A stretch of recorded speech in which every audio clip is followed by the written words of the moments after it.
할렐루야. 우리 민족은 소를 좋아합니다. 항소가 있고 젖소가 있습니다. 그런데 그 중에서 가장 깨끗한 소는 청소라고 합니다. 가장 아름다운 소는 미소라고 합니다.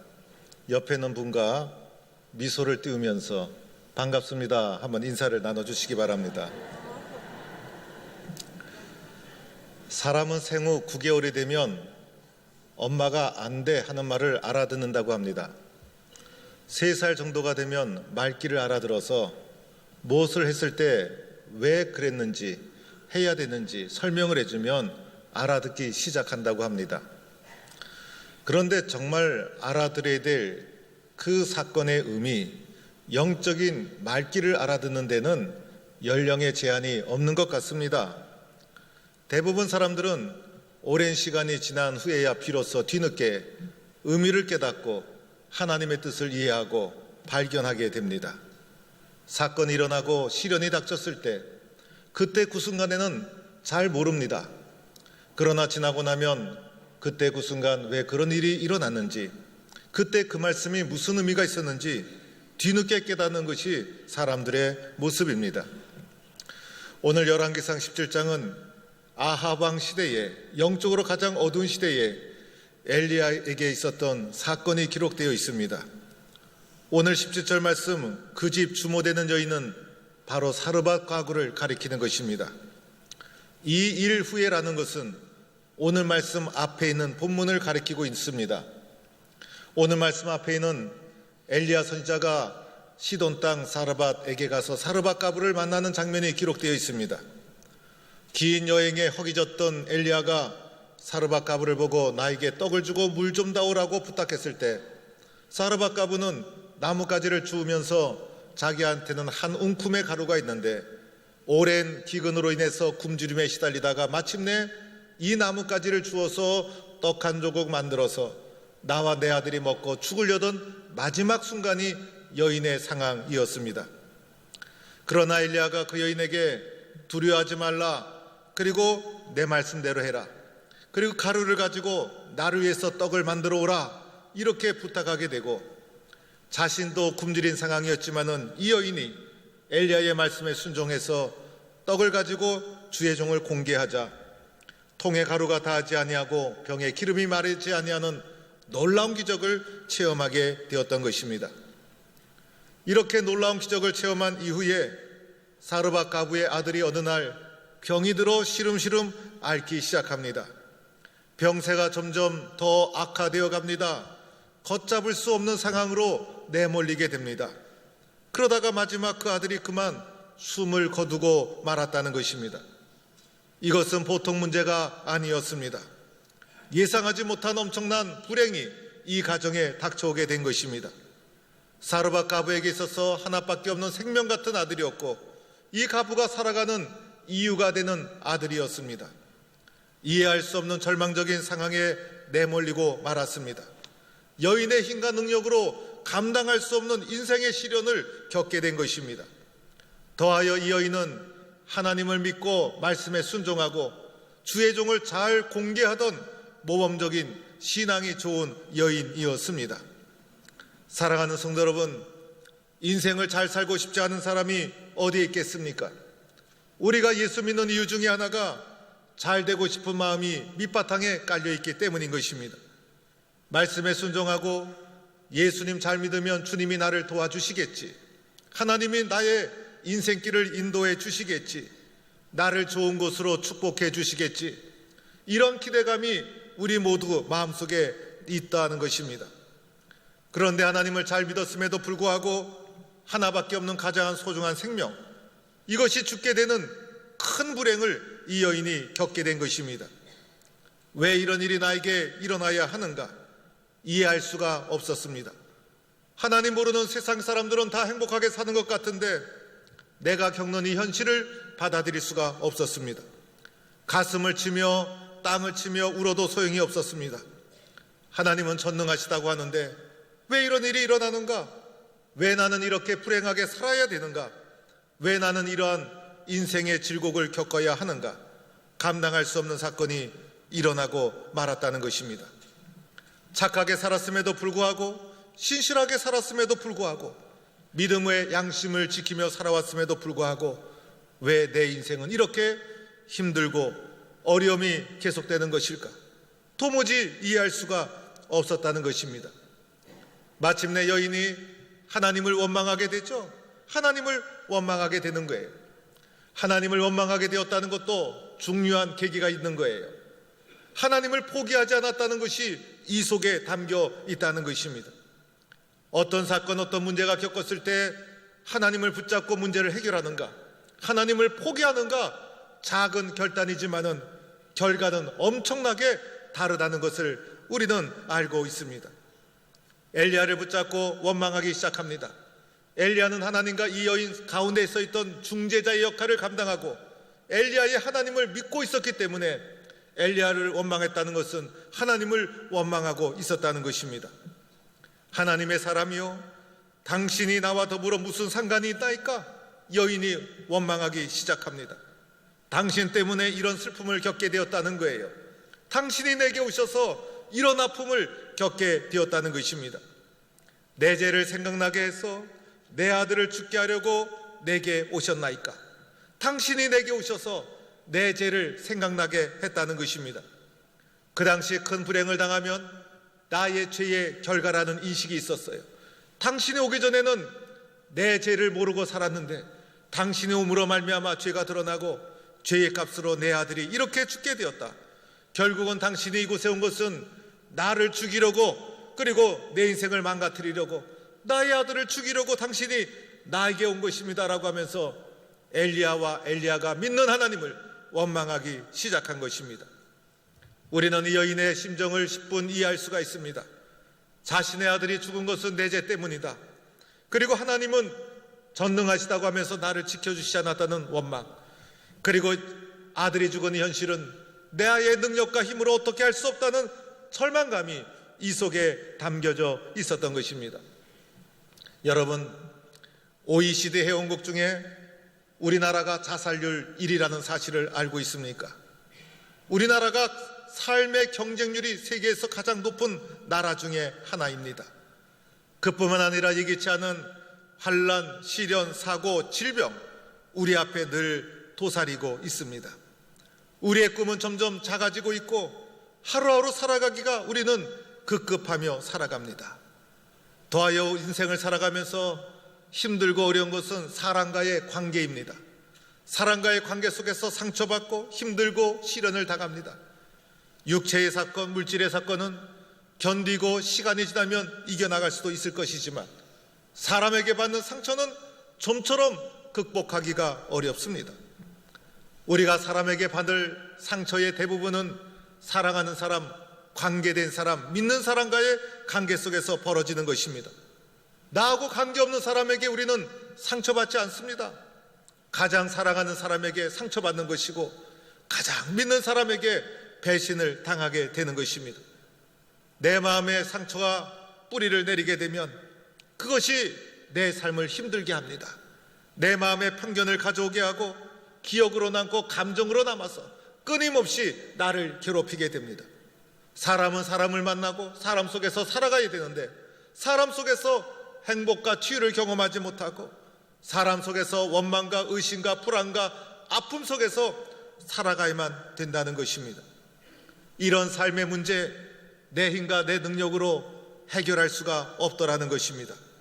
이런 삶의 문제 부닥쳐올 때 우리는 어떻게 해결하며 살아가야 될 것인가? 사람이 참으로 위대한 존재지만은 의외로 사람은 또한 무능한 존재라는 것을 인정하지 않을 수가 없습니다. 의외로 내가 할 수 있는 것, 내가 감당할 수 있는 것, 나 자신부터 나 자신을 어떻게 할 수가 없어요. 오늘 엘리야는 이 가부의 이 엄청난 문제를 어떻게 다루고 있는가를 우리는 살펴보아야 합니다. 먼저 여인에게 엘리야가 뭐라고 말합니까? 아들을 달라, 아들을 달라 이렇게 요청합니다. 오늘 문제는 아들의 문제였죠. 아들이 죽은 것이었어요. 문제의 핵심은 아들이었다는 거예요. 아들을 달라라는 것은 그 여인의 품에 있는 그 문제, 그 아들이 죽은 그 문제를 엘리야가 나에게 달라 요청하고 있다는 것입니다. 문제를 나에게서 내어 놓아야 한다는 것입니다. 문제를 내가 끌어안으면 해결될 수가 없다는 것입니다. 나의 능력, 나의 힘으로 해결할 수 없기 때문에 문제가 되는 것 아니겠습니까? 내 품에서 내어 놓아야 합니다. 내 품에서 꺼내 놓아야 한다는 것입니다. 그때부터 문제가 해결되기 시작한다는 것입니다. 오늘 여인이 엘리야에게 내어놓지 않았습니까? 오늘 우리에게 적용해 보면 예수님께 내어 놓았다는 것입니다. 내가 끌어안으면 내 삶을 힘들게 하고 내 삶을 절망으로 몰아넣고 나를 신음하게 만들지만은 예수님께 꺼내놓는 그 순간부터 그 문제가 해결되기 시작하는 것이고 예수님이 그 문제를 만져주시기 시작한다는 것입니다. 그리고 나서 엘리야가 어떻게 했습니까? 여인의 품에서 그 아이를 취해서 여인의 품에 있던 그 문제를 엘리야가 자신이 취해서 다락으로 올라갑니다. 다락은 엘리야가 거했던 방이었죠. 엘리야가 아무도 간섭받지 않는 공간에서 그 문제를 가지고 하나님 앞에 직면하게 됩니다. 하나님 앞에 그 문제를 내어놓고 간섭받지 않는 곳에서 그 문제를 가지고 하나님과 홀로 대면해야 된다는 것입니다. 내가 할 수 없는 절망의 문제 하나님께 내어놓고 엘리야가 홀로 기도하기 시작하고 그 문제를 하나님께 맡겨드렸다는 것이죠. 엘리야가 기도하는 장면 살펴볼 필요가 있어요. 어떻게 기도합니까? 자기 침상에 누이고 이것은 이 문제를 자기의 문제로 받아들였다는 거예요. 아이 위에 3번 몸을 펴서 엎드렸다. 그 문제를 자신의 온몸을 들여서 받아들이고 있었고 비록 아이의 문제고 나와 관계없는 아이였지만은 내 문제로 받아들이고 기도하기 시작했다는 것입니다. 이것이 바로 예수님의 마음, 예수님의 심정인 것이죠. 20절, 21절에 기도하는 장면 부르짖어라는 말이 반복됩니다. 절실하고 간절하게 기도했다는 것을 말해줍니다. 엘리야의 기도하는 내용도 살펴볼 필요가 있죠. 뭐라고 기도했습니까? 나의 하나님 여호와여, 이 아이의 혼으로 그 몸에 돌아오게 하소서. 이 아이의 몸으로, 이 아이의 혼으로 그 몸에 돌아오게 하소서. 가부를 위로하는 기도하지 않았죠. 가부의 마음속에 있었던 문제를 가지고 하나님 앞에 진솔하게 솔직하게 중심을 붙잡고 기도하고 있는 것을 보게 됩니다. 엘리야가 판단하고 엘리야가 결정하지 않았죠. 엘리야가 판단하고 엘리야가 결정했더라면 모든 것은 이미 끝나고 종결이 된 상황입니다. 그러나 내가 믿는 하나님, 전능하신 분이신 줄로 믿고 하나님 앞에 최종 결정을 맡기는 것입니다. 하나님 앞에 내가 할 수 있는 최선의 기도를 문제의 핵심을 붙잡고 적극적으로 기도하고 있었다는 것입니다. 사랑하는 성도 여러분, 우리는 사실 이러한 말씀을 성경을 통해서 많이 듣게 됩니다. 그런데 그럼에도 불구하고 문제가 해결되지 않는 이유는 무엇일까요? 믿음으로 받아들이지 않기 때문에, 믿음으로 받아들이지 않기 때문에, 그리고 하나님께 엘리야처럼 맡기지 않기 때문에, 많이 듣고 보았음에도 불구하고 오늘 우리의 삶 속에서는 변화가 없기 때문에 우리들은 또다시 문제 속에 신음하며 살아갈 수밖에 없다는 것입니다. 마침내 여호와께서 어떻게 하셨습니까? 엘리야의 소리를 들으셨어요. 내가 믿는 하나님은 우리의 기도, 우리의 소리를 들으시는 분, 하나님은 소리를 들으시는 분, 그래서 그 기도 소리를 들으시고 아이의 몸으로 혼이 들어오게 하셔서 결국은 아이가 살아나는 놀라운 역사가 일어나게 됩니다. 마침내 엘리야가 여인에게 이렇게 말합니다. 보라, 내 아들이 살았다. 보라, 내 아들이 살았다.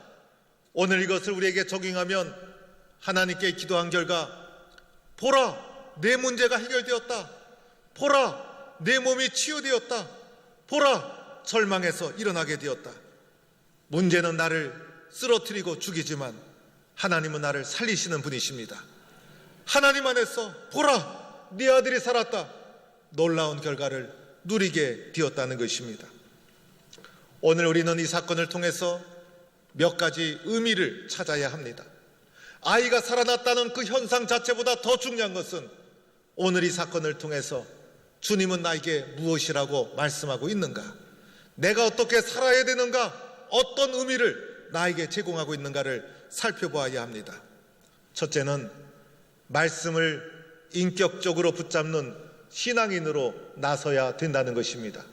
하나님의 말씀을 붙잡는 말씀의 사람으로 나서야 된다는 것을 말해주고 있는 것입니다. 여러분, 오늘 마지막 24절 말씀에 어떻게 기록되어 있습니까? 당신의 입에 있는 여호와의 말씀이 진실한 줄 아노라. 말씀이 진실한 줄 아노라. 이것이 결론이었어요. 여호와의 말씀이 진실한 줄을 이제 알았다는 것입니다. 사르밧가브의 고백이었죠.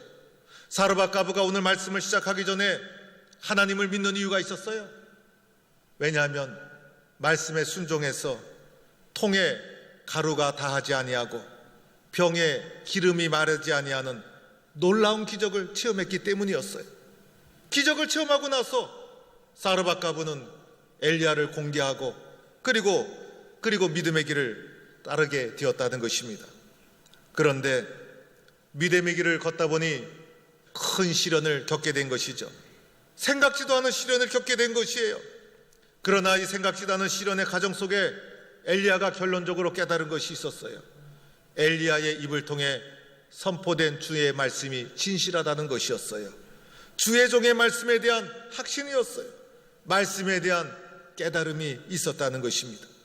말씀을 통해 살아계신 하나님의 능력을 또다시 체험한 것이었어요. 말씀을 통해 하나님이 진실하다는 것을 알았다는 것이에요. 따라서 기적을 보고 따르던 초보 신앙인에서 말씀의 인도함에 순종하는, 말씀을 통해 하나님을 인격적으로 만나는 성숙한 신앙인으로 하나님이 이 여인을 이끌어 가시고 있다는 것입니다. 오늘 이 사건을 통해서 우리들이 봐야 될 것이 무엇입니까? 하나님의 말씀은 1.1획도 남김없이 그대로 이루어진다는 것입니다. 하나님의 말씀은 생명이 있고 능력이 있다는 것입니다. 그래서 우리들로 하여금 하나님을 말씀을 통해 인격적으로 체험하고 말씀의 인도를 받는 성숙한 신앙인으로 나가야 된다는 것을 말해주고 있다는 것입니다. 두 번째로는 믿음의 길에는 과정이 있을 뿐이라는 것을 말해줍니다. 오늘 전체 말씀을 보면 이 사르밧가브는 자신이 감당할 수 없는 시련을 겪게 됩니다. 아들이 죽고 말았어요. 이 사르밧가브 입장에서는 나의 인생은 여기서 끝났구나라고 생각을 하였을 거예요. 아들이 죽었다는 것은 이 여인에게 있어서는 인생이 끝난 것이나 마찬가지였어요. 그러나 오늘 말씀을 통해 주님이 우리에게 말해주는 것은 하나님 안에서는 모든 것이 과정이라는 것을 말해주고 있는 것입니다. 내가 오늘 일어나는 사건과 사고와 시련을 보고 판단하고 절망하고 원망해서는 안 된다는 것입니다. 우리의 인생에는 과정이 있을 뿐입니다. 우리의 인생의 마지막은 하나님 앞에 섰을 때 그 순간이 인생의 마지막일 뿐이고, 인생을 살아가면서 겪게 되는 모든 사건과 시련은 믿음의 과정일 뿐인 것입니다. 이 과정을 어떻게 보내야 되는가? 이 과정을 어떻게 넘어서야 되는가? 하나님이 기뻐하시는 모습으로, 하나님이 원하시는 모습으로 주님 앞에 맡겨야 된다는 것입니다. 오늘 이 여인이 인생의 마지막이라고 생각했고 포기했더라면 어떻게 되었을까? 그러나 과정으로 받아들이고 엘리야에게 원망하고, 엘리야는 이 여인의 아들을 위해서 기도하고, 마침내 그 과정이 하나님 안에서 아름답게 쓰여지게 되었다는 것입니다. 우리 인생에 마지막은 없다는 것입니다. 모든 것은 주님이 주신 믿음의 과정이라는 것입니다. 이 과정을 어떻게 채워나가야 하는가? 이 과정을 어떻게 주님이 기뻐하시는 모습으로 극복해 나가는가? 이것을 우리에게 말해주고 있다는 것입니다. 세 번째로는 이 여인의 마지막 결론의 고백을 다시 한번 살펴보아야 합니다. 이제야 당신이 하나님의 사람이시요 당신의 입에 있는 여호와의 말씀이 진실한 줄 아노라. 이제야 알았다고는 말씀입니다. 이 여인의 입술에서 고백된 것, 이제야 알았다는 것입니다. 이제야 비로소 확신하게 되었다는 것입니다. 아들이 죽는 시련을 겪을 때는 몰랐다는 것입니다. 왜 나에게 이런 시련이 닥쳐오는지 그때는 몰랐다는 것입니다. 그러나 이제야 깨닫게 되었다는 것입니다. 우리는 대부분 뒤늦게 깨닫게 됩니다. 시련이 밀려오고 환난이 밀려왔을 때 인생의 끝이라고 생각하게 됩니다. 그러나 오늘 말씀을 통해서 주님은 인생의 끝이 아니라 믿음의 과정이다. 이 과정을 어떻게 너는 헤쳐나갈 것인가? 그리고 믿음의 과정을 주님 안에서 열심히 기도하며 헤쳐나간 자에게는 뒤늦게 우리는 깨닫게 될 것입니다. 이제야 알았습니다. 이제야 이해가 됩니다. 이제야 주님이 그때 그 고통을 왜 주셨는지 이제야 비로소 알게 되었습니다. 이것이 과정을 헤쳐나온 여인의 고백이었다는 것입니다. 사랑하는 성도 여러분, 오늘 우리는 왜 나에게 이런 아픔이 있는지, 슬픔이 있는지, 어려움이 있는지 인생이 풀리지 않을 때 이해가 되지 않는다고 하나님께 원망하게 됩니다. 때로는 나의 인생은 마지막이 되었다고 포기할 때도 있습니다. 그러나 우리의 인생의 마지막은 없습니다. 모든 것은 하나님이 주신 과정일 뿐인 것입니다. 이 과정을 어떻게 채워나갈 것인가? 하나님을 의지해서 믿음으로 과정을 헤쳐나온 자는 언젠가는 주님 앞에서 이렇게 고백하게 될 것입니다. 하나님, 이제야 비로소 알았습니다. 하나님, 이제야 비로소 이해가 됩니다. 하나님, 이제야 그 고난 속에 담긴 주님의 사랑의 손길을 보게 되었습니다. 어렵고 힘들 때마다 과정으로 받아들이고 하나님을 의지해서 이러한 성숙한 고백으로 나가는 성도가 될 수 있기를 주의 이름으로 축원합니다.